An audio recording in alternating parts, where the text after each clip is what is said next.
Chapter 21. How Krimhield journeyed to the Huns. Let now the messengers ride, we will do you to wit, how the queen's journey through the lands, and whether Gisle and Gernot parted from her. They had served her as their fealty bade them. Down to Vergen and the Danube they rode, where they 'gan crave leave of their queen, for they would ride 'gan to the Rhine. Without tears these faithful kinsmen might not part. Doughty Gisle spoke then to his sister, Whenever, lady, thou shouldst need me, when thou doth trouble thee, let me but know, and I will ride in thy service to Etzel's land. Those who were her kin she kissed upon the mouth. Lovingly they took their leave of Margrave Rudiger's men. The queen had with her many a fair fashion maid, full 104. They were costly robes of rich, gay-coloured silks, and many broad shields were borne close by the ladies on the road. But many a lordly warrior turned then from her.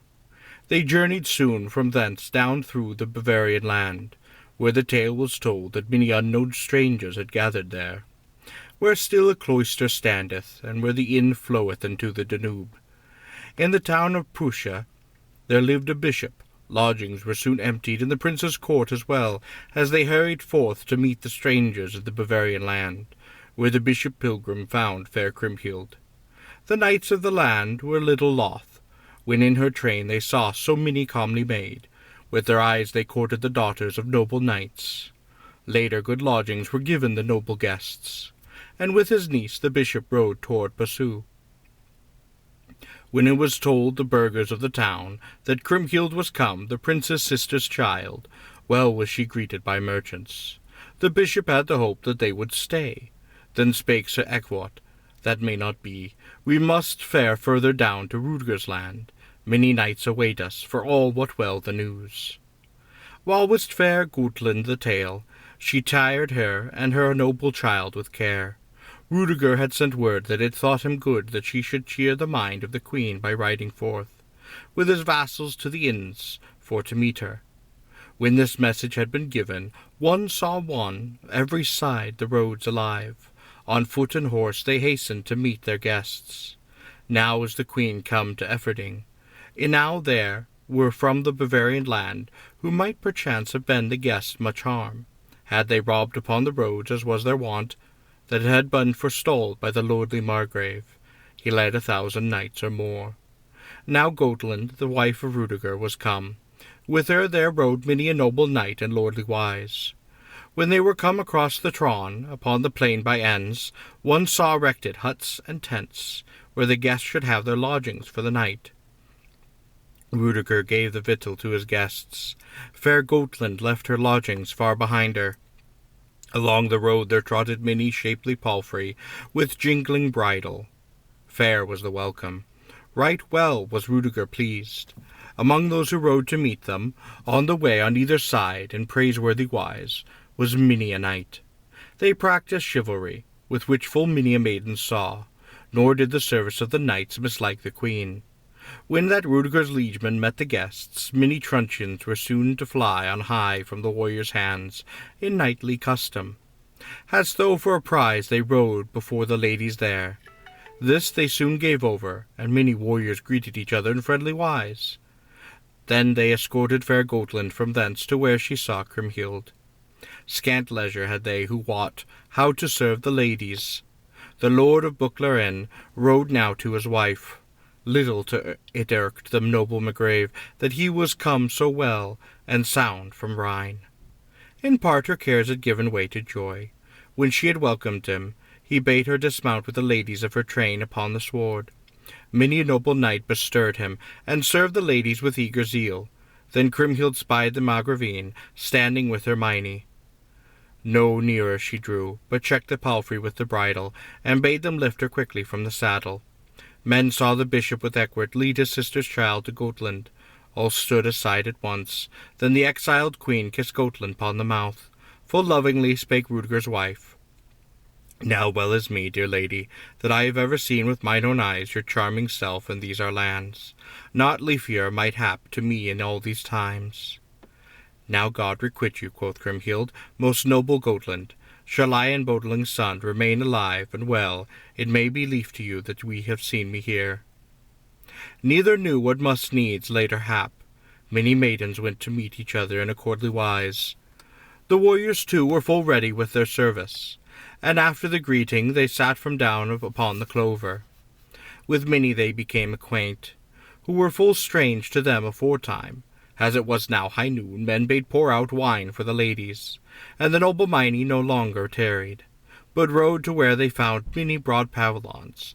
There ample service stood ready for the guests. That night they had repose till early on the morn, and those from Bechlaren made ready for to lodge the worthy guests. So well had Rudiger planned, that little enow they lacked. The embrasures in the walls stood open, the castle at Bechlaren was opened wide.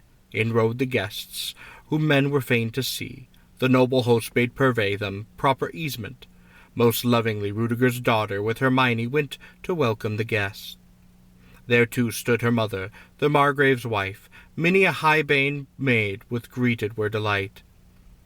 They took each other by the hand, and hied them hence to Broad Hall, fashioned full fair, under which the Dunab flowed along. Towards the breeze they sate, and held great pastime. What more they did I cannot tell, save that Krimhild's men-at-arms were heard to grumble that they fared so slowly on their way, for much it irked them. Oh, what good knights rode with them hence from Bechlaren! Rudiger offered them much loving service. The queen gave Gotland's daughter 12 ruddy armlets, and raiment too, as good as any that she brought to Etzel's land.